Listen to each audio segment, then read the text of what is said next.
So Bruno Wenn is the chairman of DEG. You hear what the DGG says about investment. What are your interests in transport-related infrastructure? So for those of you who do not know what DEG is all about, DEG is a German development finance institute, and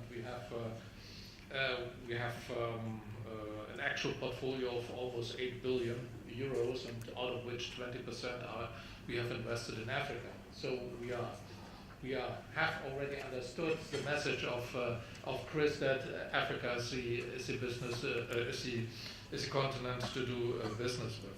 So with regards to transportation, we think transportation is crucial, especially in the case of Africa, because we always have to remind ourselves that out of the 54 countries in Africa, 18 are landlocked, and these landlocked countries, they depend heavily on the transport system of the neighboring countries.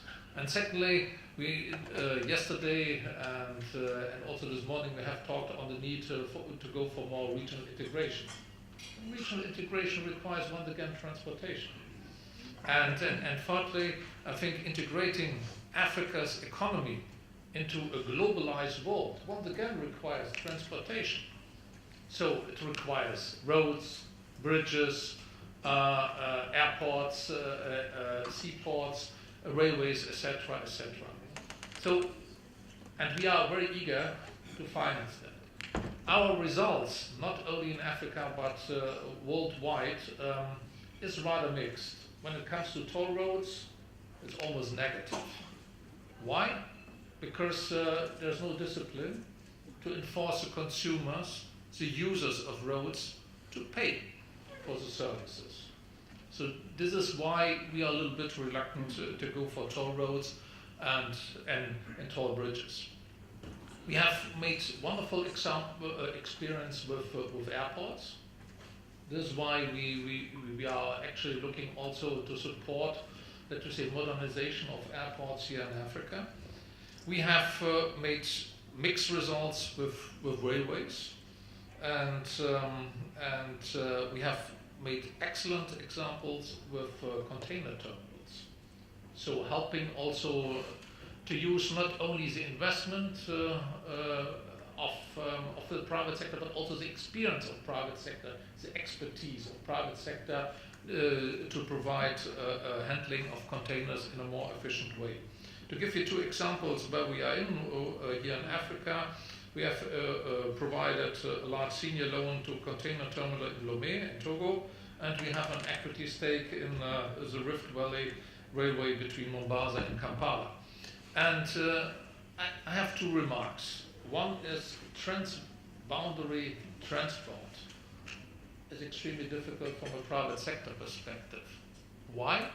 Because there is a lack of rule of law, there's a lack of regulatory framework, and there's also a lack of, let me say, institutions who can handle that.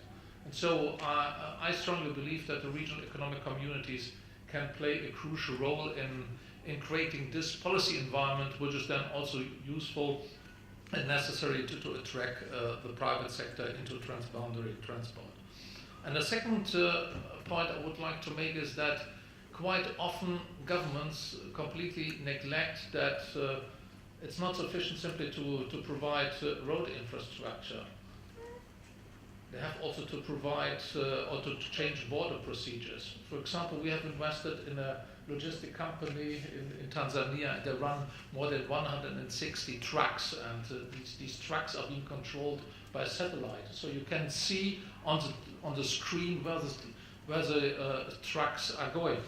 And most of the time they are standing, not for hours, for days, and border posts and so on. So this is also comes at a huge cost, not only for the company, but also for the users who are urgently waiting to get access to the goods and so on. And this is why I think we have to look beyond purely the financing issues. We have to look into the issue how we can provide efficient transport services, not only building roads, but also creating, let me say, a policy environment which which provides very efficient transportation services. Thank you very much. Doing business in Africa. You can't afford to be without Africa Investor.